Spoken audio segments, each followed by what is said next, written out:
l'extrémisme poussé par le lust de la justice. Strictement hardcore. La jeunesse est désespérée, elle est hardcore. Et rien ne pourra l'arrêter. Quoi qu'il arrive, nous serons aussi nous défendre. Car tu ne te doutes que tout vient à boire à qui c'est à tort. La sédition est la solution. Révolution. Multiplions les manifestations. Passons à l'action. La sédition est la solution. Révolution. Multiplions les manifestations. Tout à l'heure, vous avez sorti tous les trois quelque chose qui m'intéresse beaucoup.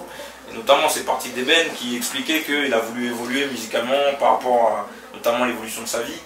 Moi, je fais partie d'une génération qui a beaucoup été marquée par l'époque Ma Cité va craquer, par toute l'époque Sac le Rouge.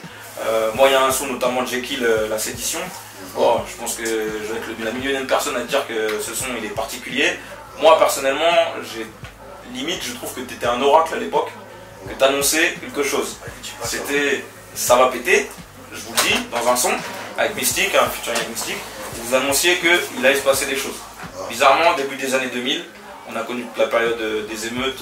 Il y a eu d'abord dans les années 80, fin des années 90 les émeutes lycéennes qui ont été très violentes, notamment en Ile-de-France. Après il y a eu toute la période des émeutes, après les effets des événements Clichy. Comment aujourd'hui ce son résonne pour vous? Moi déjà je pense que ouais, effectivement c'est intemporel et c'est là où je me pose des questions aussi. En même temps c'est ce que tu dis, artistiquement c'est glorifiant. Mais quand tu regardes au niveau de la thématique, c'est triste en fait. Quand tu regardes. Tu vois, nous on est fiers d'avoir écrit un texte, on va dire, intemporel. Et encore, je te dirais que en général, pour pas faire les grands écrivains, on n'est pas des grands écrivains, mais je sais que, en tout cas, un texte par exemple dans Le Bal de Nègre, comme Magie du Tiroir, c'est encore actuel. Tu vois, voilà, tu peux parler de La Sédition, c'est encore actuel. Beaucoup de morceaux dans la compil Ma Cité va craquer, les lois racistes, le délit de faciès. Il y a plein de thèmes qu'on a fait et qui sont encore, on va dire, actuels. Après la sédition, la sédition, comme tu dis, ouais, nous, je sais que c'est vraiment un texte qui est fort et que nous, quand on l'a écrit, c'est parce que aussi on le vivait aussi. Ouais, mais j'ai une théorie sur ce qu'il dit. Moi, je pense très sincèrement, à l'époque de Bal de Nègre et de tout l'aspect cercle rouge, tout ça, etc., les trucs de Ma Cité va craquer. Moi, je pense que quand on écrivait un texte, moi, Niro et même BOC, Jekyll, c'est pareil. Je pense que quand on écrivait un texte, on n'écrivait pas réellement pour le moment présent. Je pense qu'on a toujours eu cette capacité à se dire que si on écrit un morceau, est-ce que le mois prochain ou dans 3 mois, il te plaira ce morceau-là. Et je pense que c'est ça qui a été la force de notre groupe à cette époque-là, c'est que chaque truc qu'on a écrit, si tu regardes bien Labyrinthe par exemple, ou regarde, il te disait La Magie du Tiroir, ou ce qu'ils ont écrit La Sédition, ou Les Temps des Opprimés, tout ça, c'est intemporel. Quand tu regardes réellement, c'est intemporel. Mais c'est parce que quand on l'écrivait, je pense qu'on était un peu conscient aussi de se dire, voilà, on avait peur que notre morceau il pourrisse 6 mois après, quoi. Ah, bien sûr. Il y avait beaucoup de gens, tu vois, qui écrivaient à l'époque, je me rappelle, tu vois, des textes, ils surfaient sur le truc, mais sans rentrer vraiment dedans. C'est une technique, hein. Mais après, 3 mois après, on n'entendait plus parler de leurs morceaux. Et nous, je pense que la force de cet album-là, comme La Magie du Tiroir, tu sais que c'est intemporel, parce que tu sais très bien que dans 20 ans, ça va être la même chose. Même dans 40 ans, même dans 50 ans, à chaque fois qu'il y a un début de naissance d'un nouveau type de musique, bah, tu as toujours des gens qu'on n'écoutera pas, parce qu'ils n'ont pas forcément les moyens, ou ben, voilà, noir ou blanc, regarde, noir ou blanc. Ouais, bien sûr. Mais ça traite d'un réel sujet, mais que je ne l'ai pas inventé ce sujet. Les Bob Marley, ils chantaient ces sujets à l'époque. Il y a eu toute une époque avec ces fameux regroupements de MC, et puis tout à l'heure vous le disiez, vous vous êtes rencontrés sur des événements où il y avait les autres rappeurs, vous les croisiez, ça partait en freestyle, c'était cool. La question, pourquoi aujourd'hui l'évolution de ce rap, comment vous l'analysez avec votre connaissance du vécu, du game, de l'évolution même du milieu financier de la musique, comment on est passé de ce délire, on est une grande famille, on fait du son, on peut faire un feat avec n'importe qui, à aujourd'hui, limite il n'y a que des clashs, des règlements de compte entre MC, ou celui qui fera le plus de buzz en faisant parler sur des conneries souvent qui n'ont rien à voir avec le milieu musical. Le truc, juste ce que je vais rectifier dans ce que tu as dit, c'est que des règlements de compte à l'époque, il y en avait aussi. Oui, sauf qu'il n'y avait pas internet, donc personne n'en entendait parler, tu vois, ça se réglait différemment. C'est vrai. Donc ça, juste sur cet aspect-là. Ouais, c'est ça. Il faut pas. Après, il y a un autre truc aussi au fur et à mesure même de l'analyse par rapport à ça, c'est que à notre époque, c'était fort au niveau de ce qu'on entendait, mais il y avait aussi beaucoup de merde. Tu vois, à l'heure actuelle, il y a beaucoup de merde, mais il y a aussi des trucs forts. Tu vois, je veux dire, non, bien sûr, des trucs super forts aussi. Tu vois, après, tu sais, le temps il évolue, tu fais beaucoup plus d'argent, tu as beaucoup plus de médias, tu as beaucoup plus de rap diversifié. Tu vois, je veux dire ou pas, beaucoup plus. Maintenant, nous, dans notre microcosme ou dans notre monde à nous de l'époque, tu vois, qu'on peut te parler la mieux, ça veut dire de 94, enfin, je sais pas, ouais, de 95, 94 à avant les années 2000 en fait, de 94 à 98, on va dire. Sur ces périodes-là, il y a beaucoup de projets qui sont sortis, beaucoup aussi à consonance américaine aussi, il faut le dire, tu vois, au niveau des prods, au niveau de ça. Mais tu avais aussi, le rap américain était très diversifié aussi, même dans l'underground, quand tu parlais de l'underground, et en France c'était la même chose, tu vois. Tu pourrais aimer des mecs underground qui faisaient un peu jazz, des mecs un peu underground mais qui faisaient soul, qui faisaient vraiment à la Wu-Tang, t'avais Bootcamp, t'avais... Tu vois, je veux dire, pas il y avait des blagues, des mecs qui faisaient des sons comme IPMD, tu vois, je veux dire, des mecs qui... Donc, voilà, on avait ce truc-là. Après, c'est vrai que c'était aussi une grosse période à texte. Je veux dire ou pas? Une grosse période à texte pour quand on voyait Ed Mice, nous c'était déjà à l'époque. Ed Mice, c'est des trucs qu'on connaissait déjà à l'époque. Les gens ils l'ont connu en 2000, des trucs. Et c'est des trucs justement, c'était ça. Il fallait que tu sois fort pour qu'on t'écoute, pour que tu montes sur scène.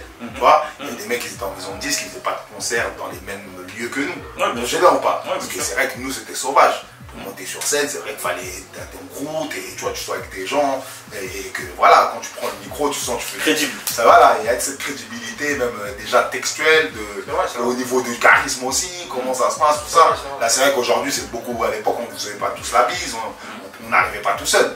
Toi, j'ai là, on n'arrivait pas tout seul dans les endroits. Donc, Ben, par rapport à l'évolution du game actuel, comment toi tu te positionnes par rapport à ce que c'est devenu aujourd'hui? Bon, alors moi clairement, j'écoute beaucoup d'actuels.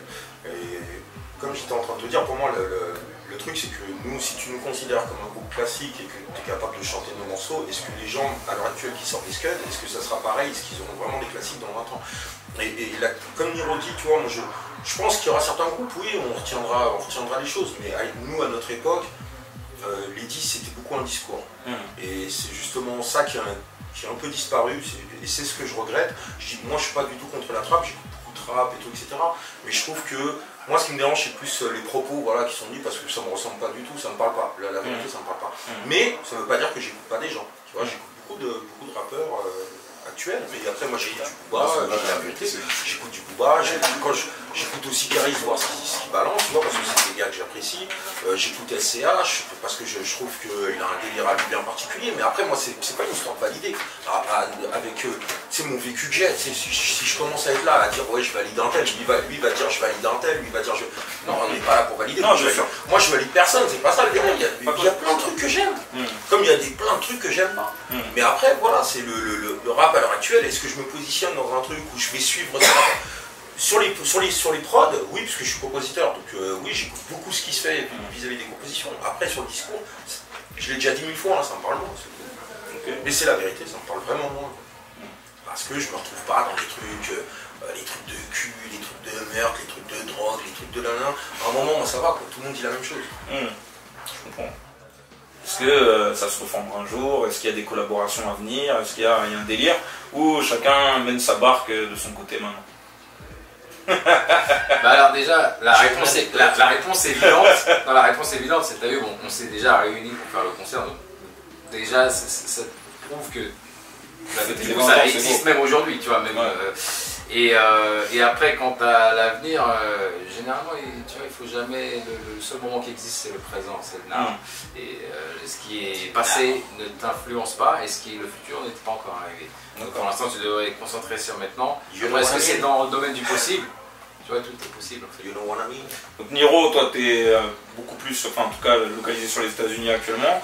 Et Ben, du coup, ton actu, elle est de... Moi, je suis localisé dans le 9-4, tranquille. Moi, je suis ville juive, tu vois, on représente ma ville, tu vois. Mais toujours du son? Ouais, je suis toujours du son, bien sûr. Donc là, plus beatmaker ou le micro aussi bientôt? J'aime pas le mot beatmaker, je suis compositeur. Je suis pas un beatmaker, je fais pas des sons en 5 minutes avec des arpèges, 3 rythmiques, un sub, et puis voilà, et puis une brasse, et puis ça y est. Non, je fais pas ça. J'en fais, mais t'as vu, moi, je suis un compositeur, je compose. Ouais, je suis dans le son, je fais pas mal, je travaille beaucoup pour des séries. Là, j'ai fait pas mal de trucs, séries, publicité, je passe dans ça. Et puis niveau artiste, je produis aussi beaucoup d'artistes, dont FD Phénomène. Je produis FD, je produis un mec qui s'appelle Mage Traffic aussi.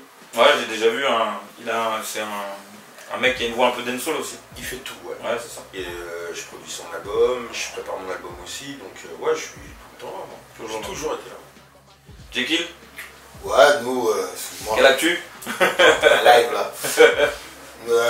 Actu. Non, pour l'instant, nous, moi, je sais qu'on est concentré sur déjà les concerts de Baldeneg, voilà, comme c'est les 20 ans. Donc voilà, après, sûrement d'autres dates qui vont tomber.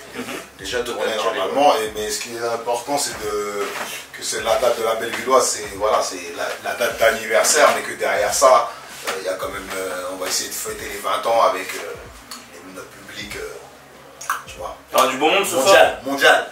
Il y a du beau monde ce soir. Ouais. Ce soir, ouais, beau monde. Et surtout, moi, j'ai le truc qui sera, enfin, ce qu'on a envie de, ce qu'on voyait, ce qu'on prévoyait, ce qu'on aimerait faire, c'est de faire une plus grosse date parisienne après, quand même. Parce que la Bellevilloise, elle a été complète un peu, quand même, assez vite, un peu rapidement. Et il y a beaucoup de gens là qui ne vont pas venir. Des grèves et des inondations. Il y a les grèves et les inondations, il y a des gens qui m'ont appelé, qui ont leur place, qui ne pourront pas venir. Donc, ne serait-ce que pour ces gens-là aussi, ça serait magnifique de leur refaire un autre concert. Et dans une salle peut-être un peu plus grande.